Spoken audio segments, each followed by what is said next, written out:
Right, excellent. So, ladies and gentlemen, welcome. Thank you for joining us this nice Sunday evening.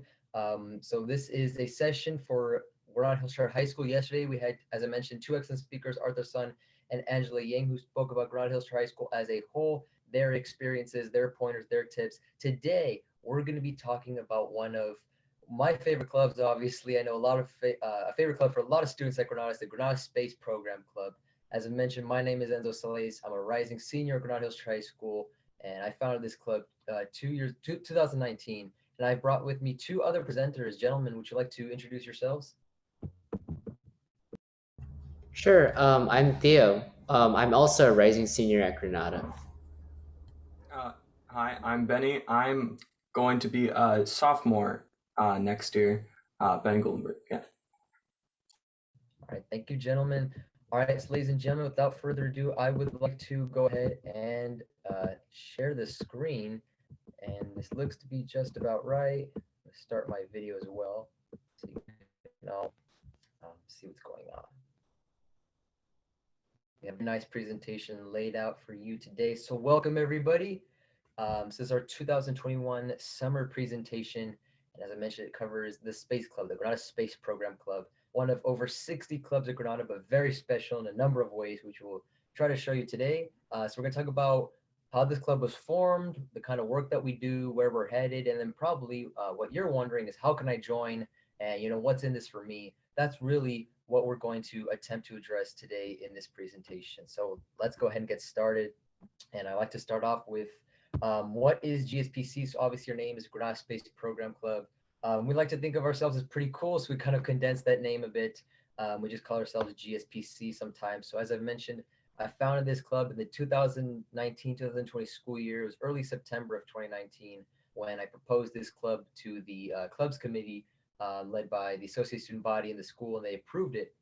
And what we're really about is trying to introduce students at Granada to the beauty of space exploration. We want to show students what this is all about, how awesome it is, and the opportunities that lie for them and for everybody through space exploration and the technology associated from it. So in this club, our members, they aren't just like listening to lectures, and they're not just like sitting down hearing about different space missions. Now that's all great and all, but we really want to be like hands-on, engaging. So in our club, our members basically they like fill the roles of engineers acting in a real space program. They plan their missions, they design the rockets, and then they fly them and they debrief like a real space program. So this is really good for like experience and learning what goes into the aerospace industry.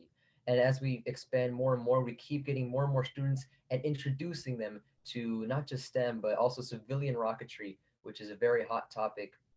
And yeah, and STEM overall. And then we want to say that we have a very strict learn by doing philosophy. As I mentioned, we're not just going to stand up here and tell you information and expect you to memorize it and then call that learning.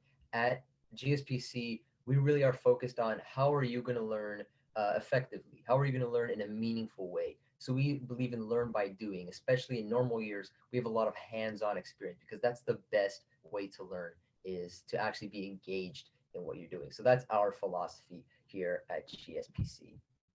And Benny, would you like to go ahead with this? Yes. Okay. So in our club, we have 6 officers, right? As you can see on the screen. Enzo, you've already met. Enzo's been kind of leading this entire thing. And Enzo is our president, our lovely president. He just kind of he leads us throughout everything we do, and is just our leader.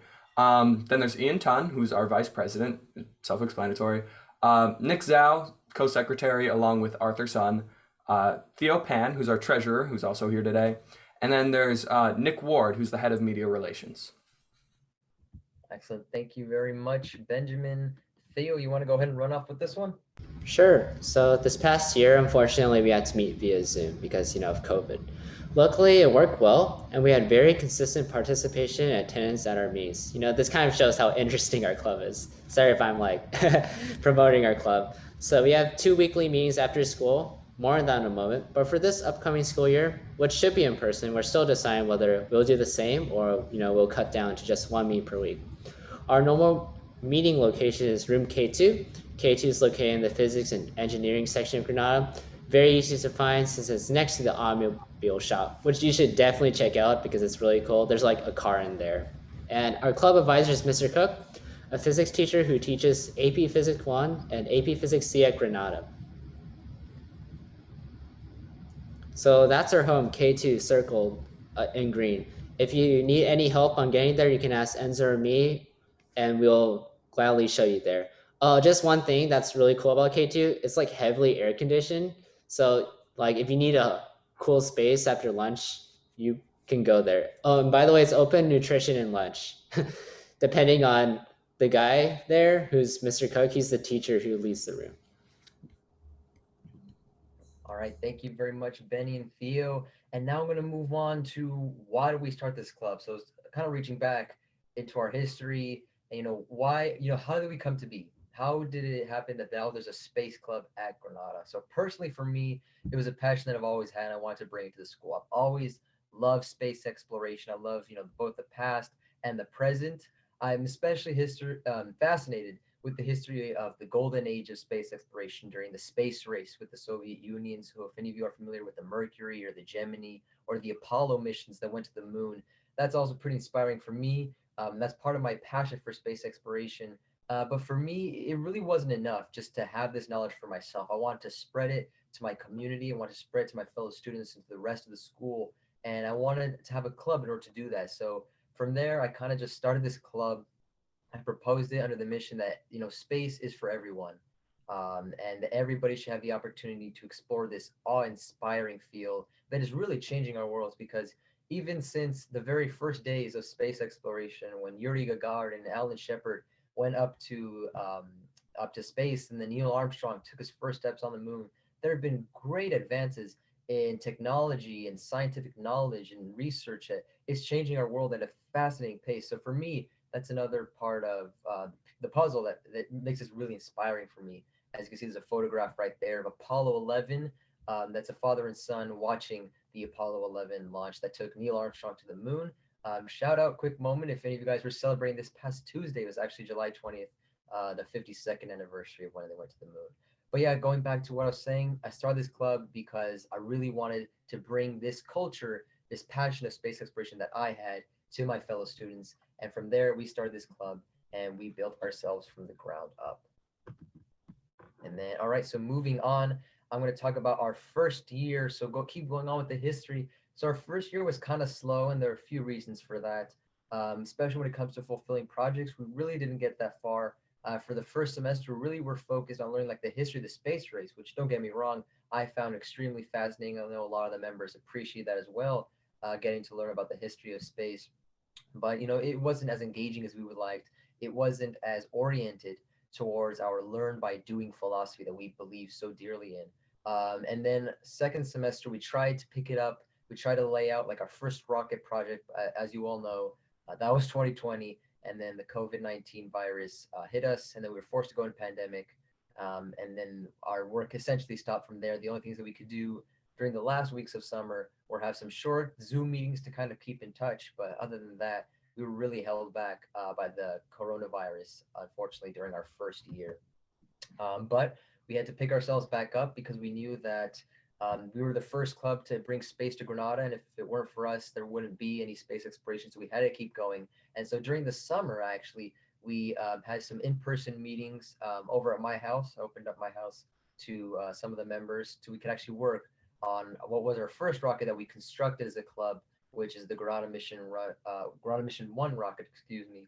So we ran through the whole process ourselves, from designing to ordering the parts and putting the whole rocket together. We did it ourselves.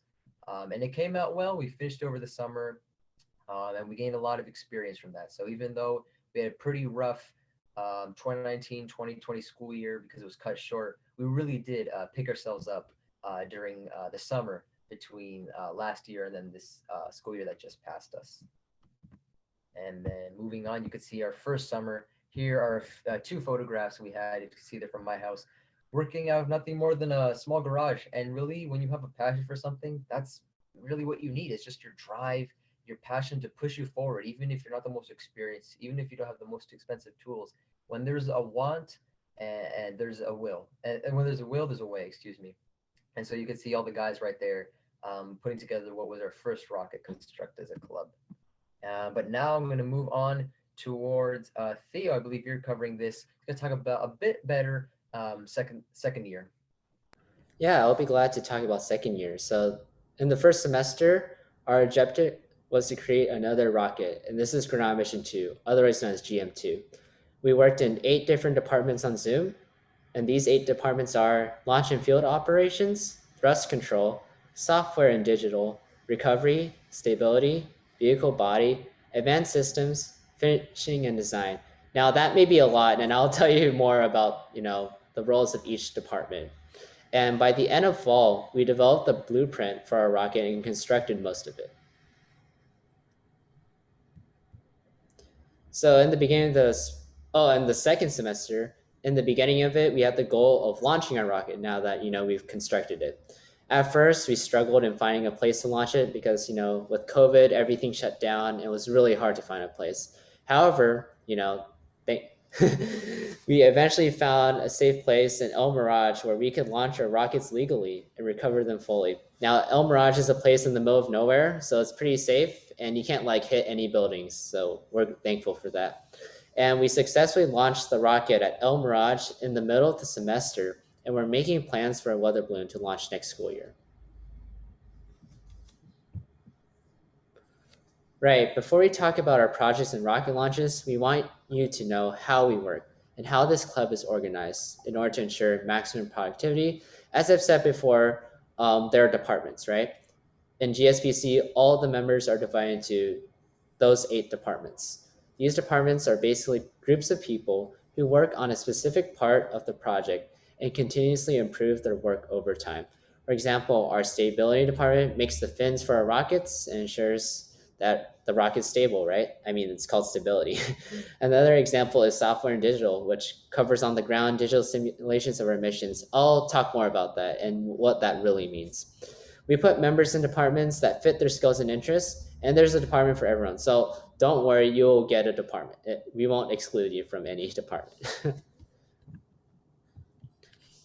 Hopefully this loads. Cool. All right, so this is some of the work from each department. On the top left right here is the fin design that was created by Stability. Now I want you to note that this actually is an interesting type of fin. It's called a trapezoidal fin. There are actually 8 different other fin configurations, and they each have their certain advantages, but this one's pretty good. It's very aerodynamic, and that's what's good about this one. On the center here is the motor mount tube, which was actually designed by Thrust Control. The role of thrust control is to design the motor mount tube and actually put the motor inside the motor mount tube. And yeah, as I've said before, I haven't said this, sorry. The motor mount tube holds the motor, and the motor is what gives the thrust for the rocket to go up. So, and that's the design. To the right of that picture is the nose cone. Actually, it's the logo that Finishing and Design created. And I just want to elaborate that, you don't have to be STEM oriented to join this club. We really need people who are very good at art, and they can design, our mission patches. This is actually our mission patch, and, the logos. In fact, if you look at the bottom right, that was custom designed. If you see the Granada Space Program Club logo, that was, we need people who can do this stuff. And to the right of that mission patch is actually the launch tower. And this was made by Launch and Fields Operations. Now the launch tower is what you put the rocket on so it can go up safely and has a stable surface where you can launch from. Now on the bottom left is something called an Open Rocket software. Open Rocket is used to design the rockets digitally and predict how high the rocket will go up, also the speed. So it's very useful. And that's what I mean by covering digital simulations on the ground. Now to the right of that is the parachute protector. So our rocket has a parachute so that it can go safely down without crashing. And the thing is, we actually need a parachute protector because in order for that parachute to be ejected, sorry, I'm going into more rocket terms, there's actually an ejection charge that launches out of the motor so it can push the parachute out. And that ejection charge is really hot. So you need something to cover the parachute so it doesn't burn. Now to the right of that is the altimeter graph. The altimeter is something that measures the altitude of your rocket at specific points in time. So as you see, the rocket went up and it went down, just as a rocket should, right? And as you see here, actually, advanced systems does the work for this. They analyze this graph, and if you're really math oriented, I think it will be a great department for you. And to the right of that's actually a body tube. Now this is actually the main part of the rocket. It's the cylindrical, thing that you see on the rocket. And what the department responsible for this is actually vehicle body. All right, excellent. Thank you, Theo. So yeah, as you can see, there's a department for everyone. Everybody gets put something that reflects their interests. And as Theo mentioned, even if you're not the most STEM focused, you're more like arts and all that. Look, we even have a department that requires you or would like to have you with some art skills. So there's a department for everybody. All right, and on the topic of departments, I guess we'll transition into how do our meetings roll? How do we go about them? So you walk in during lunch when we have our meetings in a K2. What's going to happen when you walk in? So obviously, I'm not going to talk too much about Zoom because we luckily believe that Granada will be going back in person this school year. So on Zoom, what we did is we had 2 days for the club to meet, Thursday and Friday. So as Theo mentioned, we had 8 departments, and so we had 4 departments meet on Thursday and 4 departments meet on Friday. Now each member only gets assigned to one department, so it's not like everybody came Thursday and Friday. Each member of the Space Club only came Thursday or Friday, depending on which department they were in. But in real school, when we start lunch, usually watch a short video. When we let people come in, the first 5 minutes, we like to put like a little space movie clip to get everybody settled down. And then we start with our presentation. So we go through updates on what's going on, any events we may be having, important information such as fundraisers that we have and we want to promote, or the budget report, how much money we have left to work with for our projects. And then after we give that short presentation and our updates, then we just split off into our departments. So all the members will meet with an officer who's in charge of their department, and then they'll really just get to work and work that way until the rest of lunch. So as Theo mentioned, our stability department handles the fin design. So maybe during lunch, once they get into their departments, they'll start working either on finishing up the design or maybe actually carving out the fins from wood. So that's like what they do. And once we break, and then after that, obviously lunch should be enough time. Is 30 minutes long, but obviously this is rocketry and this is engineering. Sometimes the unpredictable happens. Sometimes you underestimate how much time you need. So sometimes we do meet other time. So sometimes we do meet outside of lunch, but that's only to like finish up some last minute finishing touches and whatnot. All right. So now I'm talking about meetings. Now I'm talking about missions and how they play out. Now this can become pretty important in just a moment because I believe Benny is going to speak about the Ground Mission 2 rocket that we actually launched and how that mission went. So I want to give you a little bit of background about what everything that the club did before we show you the videos of those launches. So like I said, it's much more than just going out to the desert and launching the rocket. There is a lot of preparation and a lot of planning that goes into our missions. Like we said, we want to give you the experience of like being in a real space program, being an engineer who prepares everything in advance, who has has all the preparations and all the tests and everything. That's what we want you to get the experience of. So we start off with our designs, of course. So as you saw, the stability department, they sketch their fin designs, and then the vehicle body sketch the rest of the rocket design. And then they send those designs over to our software and digital department, and they handle the digital simulations on the open rocket software. And on the open rocket, as Theo mentioned, they test for stability and the performance and how safe this rocket is going to be, which motor we should launch it on. So there's a lot of planning. You don't just build a rocket and launch. You have to understand, is it stable? What rocket's going to give it the best performance? What is the best performance? Height, speed? We need to consider all of these variables. And then, of course, once we run through all the simulations, once we believe we are ready and our designs are solid, then we can begin construction. Now, even construction is a bit of a prolonged process in itself. It's not just, all right, let's just all meet up and put this rocket together in one day. It could take many, many hours, many, many days for it to get done because you have maybe one day you'll build the motor mount, which is where the motor sits in the rocket, and then you'll have to come back another day because you have to wait for the glue to dry, and then you'll come back and you put it in the body tube, and then from there you have to work on the upper stage, and they have to come back for the paint job. So it's a pretty prolonged process. It doesn't just all happen at once. It happens continuously over time. But then Once everything's said and done, then you can go ahead and launch. Now, even that is not just a matter of let's go out to the desert and launch. You have to test out how's the weather going to be. Because as you know, for rockets going into the sky, anything that flies, the wind is a very, very important factor to consider. So we have to determine, what time should we head out, what day, what are the wind speeds going to be like? Is it favorable? Is it safe to launch the rocket? And then once we are able to launch the rocket successfully and recover it, which you will see photos and videos of in a moment, after that's all over, even then the work is not done. Because after a mission is complete, you don't just put it away and never look at it again. That's not how this club works. This club is always looking to the future, always looking for progress and improvement. After we launch a rocket, we hold a debrief where everybody analyzes what they did and how the mission played out in the end, because we want to know how can we improve, how can we get better for next time. So it's a pretty long process, you can see, for the missions, but that makes it all more exciting, all more engaging, and all much more valuable as an experience to you as a member.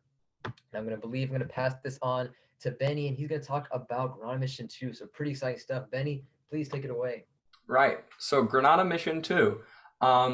Okay, so I had the pleasure of actually being able to help make this this mission possible, and I was actually there at some of the launches, or just the launch, to go, be able to see the rocket in action. Okay, so the club has had its first successful launch, or not first, but a very successful mission that we finally completed on April 3rd of 2021. So this was Granada Mission 2, which we mentioned before. And this was a mission where we launched a rocket that we built from scratch. So what's really cool about launching is like there's a kind of a feel in the air when you're doing it, because we've built this entire rocket entirely from almost bare materials.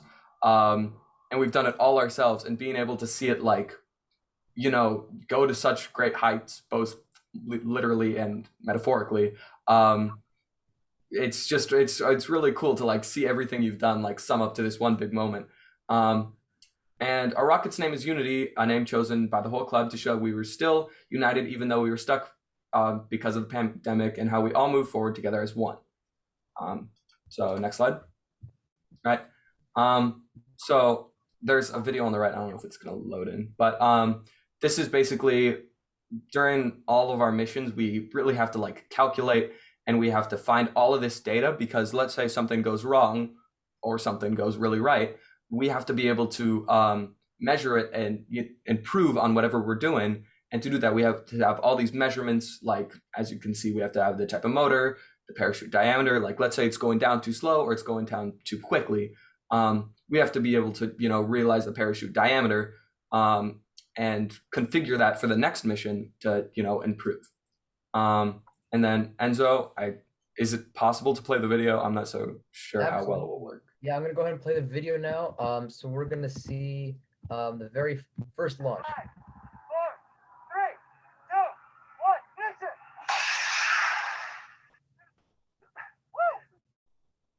1, mission. Yeah. So You heard it again? Was that good? Yeah, that was good. That was good. But it feels really professional on launch day. We have all these safety procedures set up, and it's just a really cool experience. Okay, so then here are the flight specifics again, but this is for the second flight, because just so you guys know, we do multiple flights. Oh, yeah, it's okay. Once we go to the lake bed, we don't just do one flight of the rocket and leave. That'd be kind of a waste of space and time. So we're actually able to fly these rockets a couple times and try out different methods, and just to really get all this information to analyze for the next mission. And then if you guys want to see the video of the second flight. Yes, this is our second flight. I'm gonna go ahead and see. Are we good? All right. 5, 4, 3, 2, 1, mission.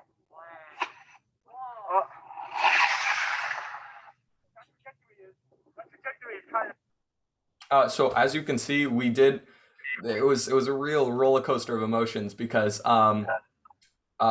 something happened with the motor where we thought it was a dud and that it wouldn't go off, and all of our kind of hopes kind of dropped for a second. But you know, it's unpredictable and it's fun. So yeah. And then here's just some of the pictures um, of our experience at the launch, and you can see us assembling the rocket and putting it on the stand. Oh, I don't know if you guys have.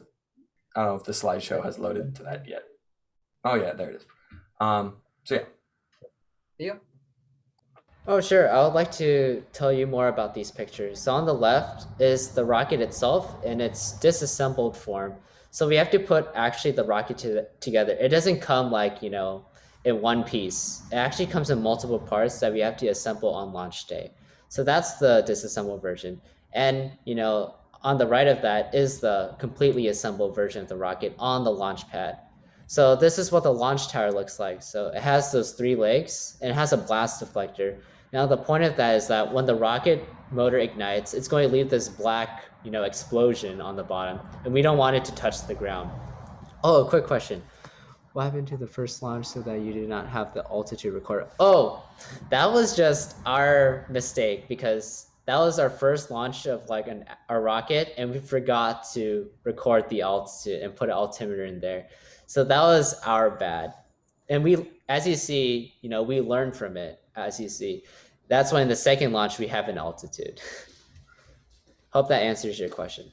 And so, as I was saying, so there are 3 parts, the legs, right, and the blast deflector, and also the launch rail. Now, this is what the rocket slides on, and then as it goes up, it actually gets stability from the launch rail, and then it goes up into the air straight. And as you see on the right of that picture, that's actually me sanding down the nose cone because it actually could not fit in the rocket. So this club actually has a lot of sanding going on. So if you like sanding or if you don't like sanding, like that's how it goes. And then to the right of that is me putting in the rocket motor inside the motor mount tube. Excellent. Thank you, Theo. All right, and moving on from that, we have the flight data. So as we mentioned, we want to collect everything. This is from the second flight, as Theo just addressed. In the first flight, we forgot to arm the altimeter, and so we didn't get any flight data back from that one, unfortunately. But we learned the second time around, and we did arm the altimeter before we pressed the go button. So that's why we do actually have the flight data for that second launch. As you could see, initially at the bottom left, you see this red part, that's the thrust time. So the motor, it only burned for about 1.5 seconds before it burned out. And by that time, it was going 268 kilometers per second. So that's pretty darn fast. And then it kept going up and up and up. So you guys know, once the rocket stops firing, it's still going to keep flying upwards, because when you're traveling at 268 kilometers per hour, you're going pretty fast. It's going to keep flying up and up and up before it reaches the highest point, which we call apogee. It's the highest point of the flight, and that happened at an altitude of 243.2 meters, and that was at 7.5 seconds into launch. And then shortly after that, we had the ejection activity, which is when the parachute was ejected, and then as you could see, the rocket slowed down and drifted very nice and slowly at a descent rate of about 4.5 meters per second. A very nice and very safe descent rate, which normally would keep the rocket from breaking when it falls down. Over there, we have a Google Sheet with all of the flight data. I believe we'll put this in after the presentation. We'll include that link in case you want to look at it. And if there are any problems with sharing, then I'll unlock that. But this is essentially what we had, and this is the flight data for the second launch of our Unity rocket. And we did have a debrief. Now I'm going to go through these pictures a little bit more detail. You can see, I'm going to start off with the rightmost one. So as you can see, when the rocket went up, we did suffer a bit of damage to our paint job. We had a very nice looking rocket. The nose cone was all black, but by the time we got it back, some of that paint had literally been peeled off of the plastic nose cone. So you can see a little bit of the damage right there. On the bottom left, you can see there's a little bit of damage on the G. That was actually a decal sticker that was put on there by the fishing design department when they basically painted the whole rocket. So you can see a little bit of that peeling off. And that hole you see down there, that's actually not damage, I'm glad to say. That was actually intentional. The altimeter, it needs to feel the air to determine how high it went. So that's why that hole is there. And then, of course, you could see we had a little yellow pouch in that middle picture, which were actually housed the altimeter.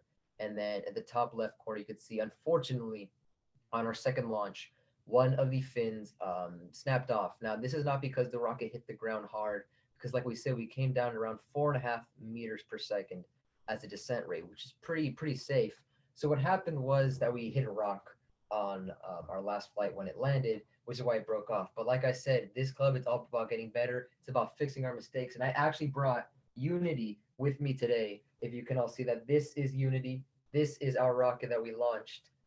So you could see we have the GHCHS on the side representing our school. And then we have our team name, Granada Space Program Club. And you can see we have the United States of America. And then the two down here represents this is our second rocket. And then as you can see, all the fins are intact. All the fins are back to normal. That's actually because over this summer, we actually fixed the fin. So that shows you this club continuously moving on, not just launching the rocket and then leaving it to the side. Got to build off of it. Got to get better next time. All right, so I'm going to go ahead and pass this on. I believe, Theo, you're covering where we're headed next. Sure, this is pretty exciting. Now the club is striving for even more ambitious projects. Currently, there's a group of us that are working on a high altitude weather balloon project that we hope to launch at the start of the school year if it is ready. If you see on the bottom left, that's what a weather balloon looks like. So it has a balloon, obviously. It actually has a payload, which is a really small box that it carries. And that's where you can put your cameras in so you can take pictures of this awesome flight. And you can put, measuring instruments. We will also work on more complicated rockets, such as a multi-stage or booster assisted. Now, the picture on the bottom right is what a booster assisted rocket looks like. Actually, a booster assisted rocket could also be known as a multi-stage. So what I mean by multi-stage, it's like having multiple rockets inside one rocket. So as soon as the rocket goes off, all the stages are going up too. But then there's going to be a point when one of the stages or rockets is going to run out of fuel.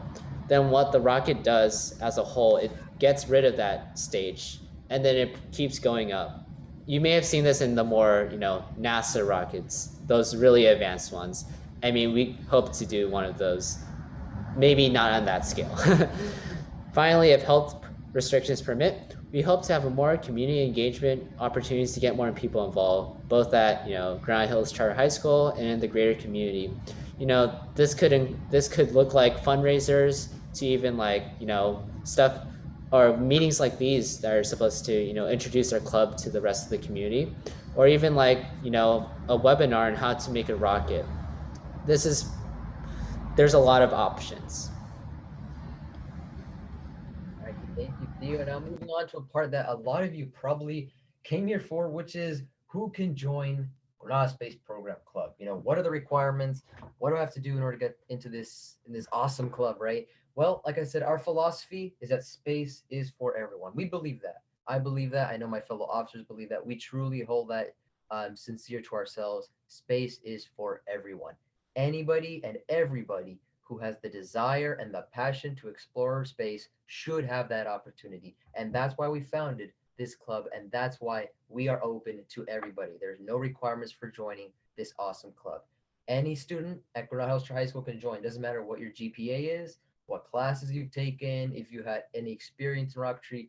For being completely honest, almost all the people who have joined Granada Space Program Club have never had experience launching a rocket before this. And look what we're able to do. So please, if you love aerospace, if you love space exploration, don't shy away from this. Don't think that you're not qualified enough or that there are certain requirements that you can't meet. Space is for everyone. Don't ever forget that. And if you have a passion for it, we want to have you on our team because we want to spread this culture of space exploration as far as we can. As Theo mentioned, not just at Granada Hills Charter High School, but also to the greater Granada Hills community and beyond. Because this is a culture that is growing and we want everybody to be a part of it. There is, of course, one requirement that I forgot to mention, but I guess I kind of implied it, is you need to be motivated and dedicated, right? If you're not too sure about this club and you don't put as much time and effort into it, you're not going to get as much out of it as you might have expected. So if you're going to commit to this club, commit to it all the way, give it all the time that you have available. Obviously, keep in mind your classes, but if you can give time to this club, do it because it's really awesome and you will love the reward that comes with it. All right. Now you may be asking, so when's the best time? How can I join this club? So truthfully, we accept members all throughout the school year, right? We're not going to say, hey, You joined us in the middle of the second semester. We're not going to accept you. No, we don't believe in that. We believe that sometimes it is hard to find clubs and activities at Granada that suit your interests when the club is over 4,700 students large. Sometimes it is hard to find these clubs. So, anytime you find us, we will be happy to take you. But if you want to get more involved in action in the work and you want to join us as soon as you possibly can, let me mention this. This is true for all clubs at Granada, but I'm mentioning right here, right now. There is an event that the Student Leadership of Granada hosts. It's called Club Rush. And Club Rush is basically a school-wide event. So instead of lunch being 30 minutes on one of the Fridays, they actually make an hour-long lunch during one Friday at the beginning of the school year. And then all of the clubs, all like 90 plus clubs, they come out onto the quad and they have their own little booths, and you can walk up to their tent and speak to the president and learn about the club. And that's probably the best place to sign up, because right after Club Rush ends is when most clubs really start getting deep into their work and their events. And that's true for Space Club as well. So even though you could join us anytime this school year, if you want to join us as soon as possible and get involved in as much action as possible, look out for Club Rush. As I mentioned, it's the beginning of the first semester. So when there is a Club Rush, go out and look for us, and we'll be happy to tell you more about this, and you can meet us in person, hopefully by that point. And I guess, Theo, you're going to pass this on before we finish off with some of our last words. Sure.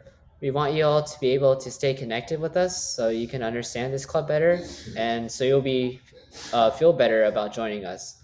Please follow us on our Instagram at GHCHS GSPC official. This is maintained by the head of media relations, Nicholas Ward. Or if you would like a more direct contact, you may email Enzo. His email address is that one. I'm not going to say it. Finally, once we go back on campus, you're always free to see if we are in K2 during nutrition or lunch. Excellent. Thank you, Theo. And then I want to point this out just as a last minute thing. I know that your organization wanted us to mention this, but unfortunately we couldn't fit it onto our slides because we didn't know how much time we would have. But we have also a small group of students that competed from the Space Club. They went off outside and competed in outside rocketry competition called TARC. And we actually did very well this year. Nationally, we ranked sixth place. There were 620 teams, and we ranked sixth place in the entire nation. So we're pretty happy about that. That is separate from the Granada Space Program Club, which is what we just showed all of you. Granada Space Program Club is associated with Granada. This competition that we did is kind of something that we did semi-connect to Granada, but not officially. That one, if you're interested, you can talk to me, although the best really way to see if you can find a way onto that team, is come to join this club first. Join this club. Although you may say, hey, this is only a club and it's not really a team, join it, because when we see members in this club who look like they're smart and they look like they know what they're doing and they perform well and they take leadership, that's when we ask them and we recruit them to our team. So if you're interested in that, join this club, because if you spend a year in this club, then the following year we will look more at you and we will possibly recruit you for maybe more ambitious things. Just a quick note, because I know a lot of you maybe want to be more competition based. Completely understand, but definitely join this club first, and then from there see where it takes you. And ladies and gentlemen, right before I open up this presentation to your questions so we can answer them, I just want to give you all a thank you for joining us on this pleasant Sunday evening to listen to us talk. Thank you, obviously, to Theo and Benjamin for coming. And as we say, guys, our motto is to explore and inspire. So we want to explore space. We want to understand what's out there. We want to understand all the science and the technology and engineering and math that goes into it. But at the end of the day, we don't just do that. We also want to inspire others, inspire ourselves, inspire others to do the same. That's why our motto is to explore and inspire. So please, ladies and gentlemen, join us if you have the opportunity and if you are interested. Even if you're not too completely sure, I do recommend at least coming to our meetings, seeing what it's all about, and then from there make a decision, because it's really awesome and we would love to have you all on this amazing club. So I mentioned that is the invitation. 15 minutes, right on schedule, guys. So we're going to go right on ahead and open it up to your questions. I see we already have one that asks how we ever look for sponsorships and fundraising. So as I believe was mentioned in the Granada Hill session last night, unfortunately Granada doesn't sponsor. Oh, sorry. Let me track back a bit. Granada has two different kinds of organizations. There are academic teams slash athletic teams, and then there are clubs. Clubs are student run. That's what this is. It's a completely student run group on campus. The teams are kind of like officially sponsored by Granada, so they get funding and they get resources. Unfortunately, we don't get any funding because we are a club, but we do fundraisers outside of Granada. For example, we had a Freebirds fundraiser 2 years ago. We also had a Menchie's fundraiser this past year, which was very, very successful. So we do look into these opportunities for fundraising and sponsorships. We also have a Network for Good page, which is what a school set up for us, which is basically it's kind of like GoFundMe. You can you can donate a certain amount on that as well. So when these fundraisers come out, make sure to check them out. You can hang out with your friends, grab some Menchies, and support the Space Club at the same time. Sounds like a pretty awesome deal. All right, I'm going to move on to the next question. It sounds great that everybody can join. Dedication the first requirement. I'm wondering if how in the principle the ejection trigger is coordinated with reaching the highest altitude. Well, we have a very rocketry based question. Okay, so you guys want me to answer this, or you guys want to tackle it yourselves? You want me to get it? I'll do it. All right. So the way the ejection trigger works, so the motor is divided into three parts. It has three different propellants on it. The first is the thrust propellant. When you burn that, that's what actually gives the motor, the thrust to accelerate it upwards. The second is something called the delayed charge. Now, as I mentioned, when a rocket stops firing its motor, it's still going to keep flying until it reaches the highest point.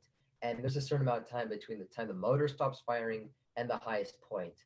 And you want your delayed charge, like a small little charge that doesn't like blow up or anything, it just burns. You want the time that delayed charge to burn to be about the same time between motor burnout and apogee at the highest point. And then once you reach the highest point, the motor will fire black powder, its ejection charge, which will actually shoot instead of firing downwards, this ejection charge will push upwards and it will pop the nose cone off, and then the parachute will be deployed. And that's how we get to the highest altitude and return the spacecraft safely. And the next question is, how do club members communicate with each other? So obviously, you all know at Granada, we all have our own Chromebooks. We also have our own email addresses. We're pretty open to communication, especially hopefully during the school year. If we go back in person, it'd be easier to speak to people.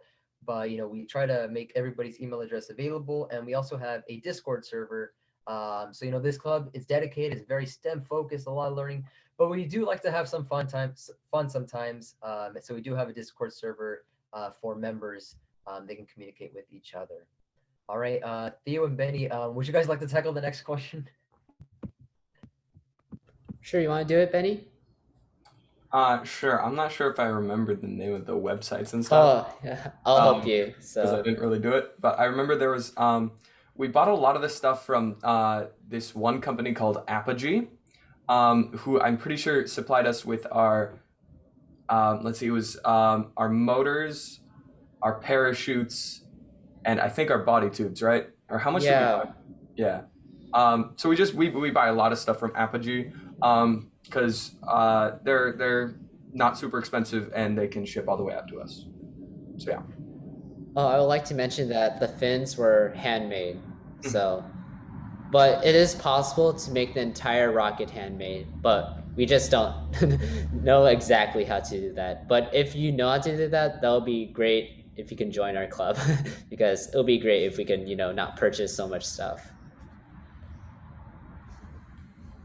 Yeah, that's really where we buy. Unfortunately, sometimes the shipping rates can be a bit high. It takes a bit long because the whole civilian rocketry is a bit more popular in the Midwest, and so it takes a bit of time for some of our packages to get here, but eventually they do. And so yeah, that's where we get all of our materials from. All right, any more questions? Our session ends at 8. We have plenty of time for some more questions. If any of you guys, anything else you want to ask?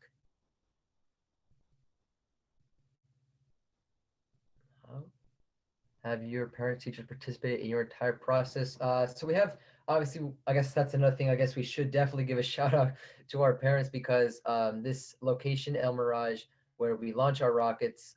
It is pretty far away. It's about an hour and a half drive. Like Theo said, it's quite literally in the middle of nowhere. And the thing about it is that you want to get there around 7 o'clock a.m. to avoid high winds, which means you should be leaving the house by 5:30. And you can imagine how it is to wake up at that time. So I guess, yeah, our parents have helped us out greatly, especially when it comes to driving and getting us places. As for teachers, Mr. Cook, obviously he's been a great mentor to us, very experienced, very knowledgeable. So yeah, they have helped us out a bit. Yeah. Oh, another thing we should probably mention is we only go to El Mirage, like probably a couple times a year, because we don't want to make it seem like we go there every weekend. It's like it's a special occasion when we go there. So, it's just yeah, it's a rare occasion. Yeah. So when you guys join the club, and once we do have our next rocket launch, you'll be blown away by just the whole experience of getting down there and then organizing it on the field and actually seeing your rocket launch. Like Benny said, it's really a moment when your whole project just sums up to that one instant. All right, I can see another question. It says weather seems to be an important factor. It is indeed. Do you have a dedicated weather person or committee in your team? We don't really have a dedicated. Well, I guess we could say launch and field operations. They are in charge of what actually happens on the field when we launch. So I guess you could say they do look at the weather forecast, determine when the high level winds are. Theo, you were actually the officer who oversaw launch and field operations. If you want to give a quick remark about that. Sure. Yeah, weather is a very important factor. So if there's high winds, we would actually use a wind. I don't know the name, but we have a wind measuring instrument, which actually measures the speed of the wind. And from that, we can see whether it's safe to launch. If the wind exceeds a certain amount, I forgot what it was, maybe it was like 10 or 20 miles per hour, we can't launch based on the which is the National Association of Rocketry. Based on those rules, we can't launch, and it's not safe to do so. And if it's raining, in fact, we can't launch at all because El Mirage is actually closed when it's raining. And if you want to get deep into the rocket science part, how we deal with some wind, we actually would put an angle to the launch tower, and we would actually make the rocket point downwind. And then there's some whole science principle behind it, but pointing it downwind actually launches the rocket, and the wind pushes this way, which makes the rocket go that way. So yeah, if you want to know more about the science behind that, you can, I guess, ask me next when we come back in person. Yeah,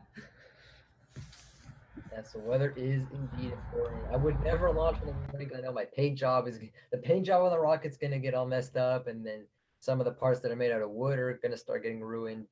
So yeah, is the club open to all academic programs? Yes, it is. Thank you, Kevin, for asking that question. So like we said, this is, I will admit, you look at it and you say this is a very STEM focused club, which it is. We have a lot of science, a lot of tech, engineering, and math involved, but it doesn't matter. You don't have to be part of the STEM program. We have members that are in the GGC program, or I believe it's set for the Granada Guarantee Curriculum, Humanitas program as well. So IB, another program. So it doesn't matter what program you're in.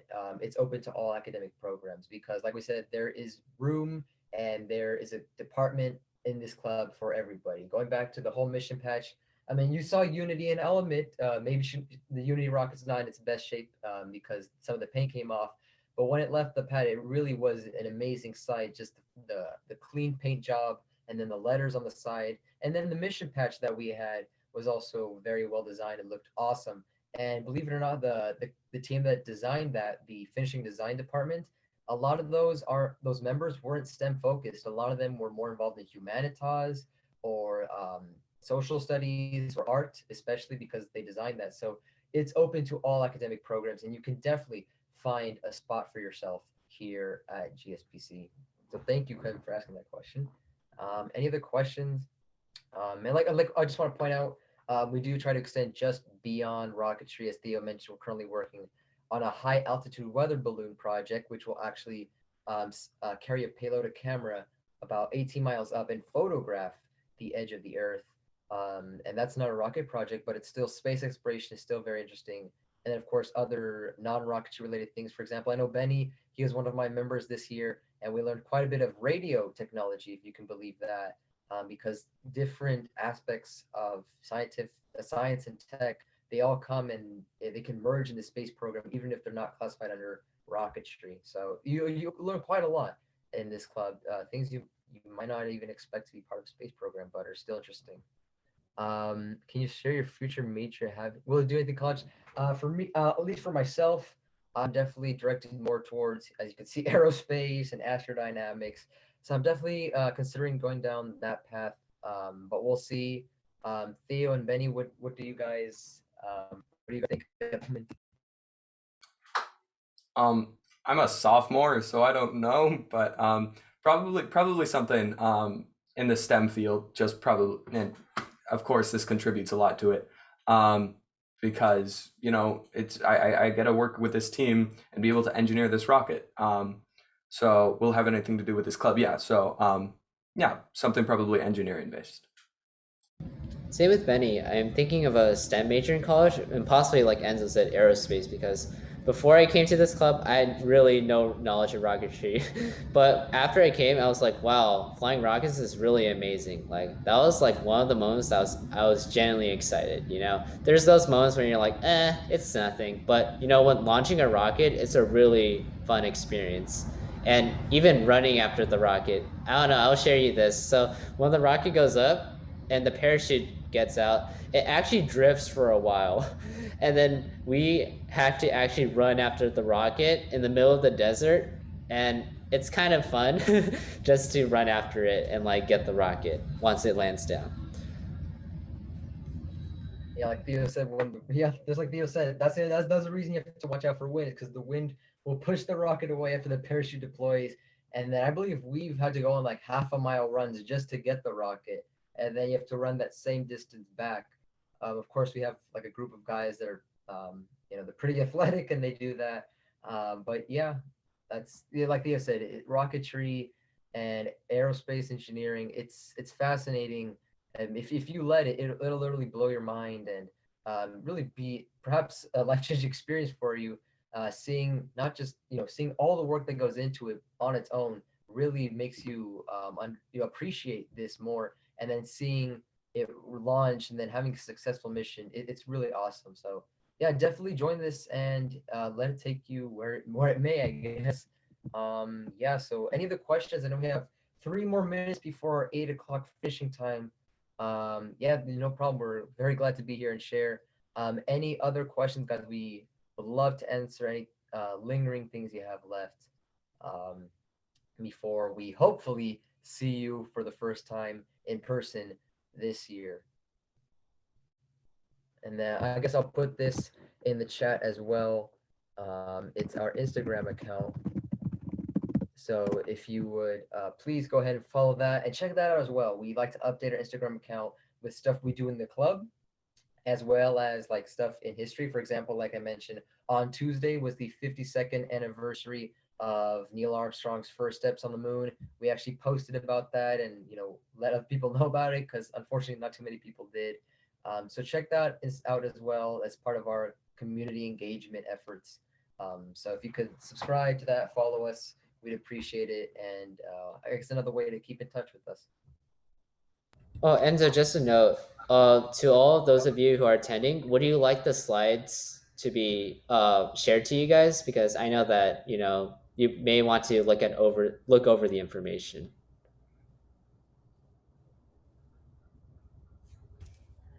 I just chime in now. Yes, I think that's a great idea. Can you guys share the link in chat? Yeah, I'll get it to you, and then could you put it on the website? Yes, I'll do that. All right, excellent. Good idea. All right. Any other questions? We have 1 more minute, T-minus 1 minute. All right, thank you. Appreciate that. Thank you. So I guess if we're done with questions for today, thank you, Enzo, Benny, and Theo, for speaking about your experiences with your space program club. It was really interesting. You guys do like a lot more than I expected. So that was a little surprising for me, but like it's pretty impressive. I wanted to remind everybody that this Saturday, same time, which is 7 to 8 o'clock, and the same Zoom link here, same Zoom room, we'll have a panel about Cleveland High School, which is July 31st. And we'll have Amy Chen and Brandon too with us.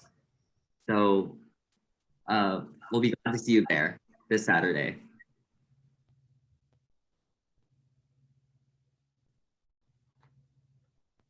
All right. Thank you everybody for joining us.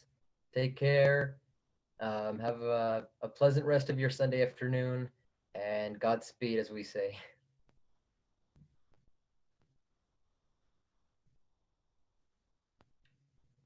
All right, I think should be just about it.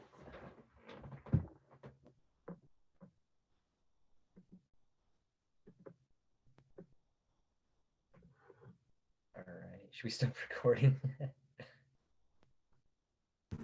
Yeah, you can stop recording now. All right.